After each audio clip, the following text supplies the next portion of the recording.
Imprimir es una actividad que es desarrolla en China y Corea en el segle XI. La imprenta és un desenrotllament del maguntí Johannes Gutenberg en el segle XV mitjançant el perfeccionament dels tipus mòbils, que tindrà València com a punt d'inici d'una imprenta estable en Espanya en 1474 i per lo que celebrem en 2024 els 550 anys de la impressió de les trobes en l'Horts de la Verge Maria per Lambert Palmart.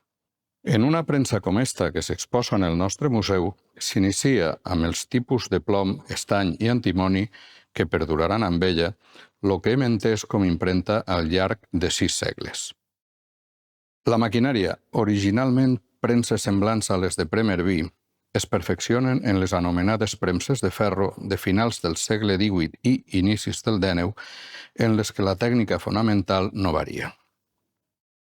Les minerves manuals, de plat, etc., se desenvoluparan a finals del segle XIX en xicotetes modificacions que no alteren el concepte inicial de la impremta. En la litografia que desenrotlla el txec Alois Senefelder, es produeix un gran canvi en l'art d'imprimir en passar la forma a una pedra capaç de ser dibuixada en la seva superfície, afegint imatges als textos, el que fins llavors s'havia fet per mig de la xilografia, és a dir, en formes treballades en fusta. Al temps, es produiran grans avanços en el desenvolupament d'impressores planocilíndriques que permeten l'ús de formes i formats d'impressió molt més grans i que coincidiran en la gran expansió de la premsa diària del segle XIX.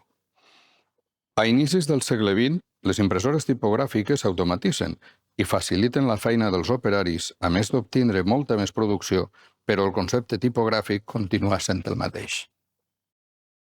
Avançat l'inici del segle XX, es produeix l'irrupció de l'òfset, que no és un nou sistema d'impressió, sinó una derivació de la litografia. És com ella una impressió indirecta. Els avanços de la composició mecànica, mitjançant la linotípia, permetran grans tiratges tipogràfics de diaris i llibres, però els de la fotomecànica, de la fotocomposició i dels escàners de selecció de color derivaran l'impressió cap a aquest sistema.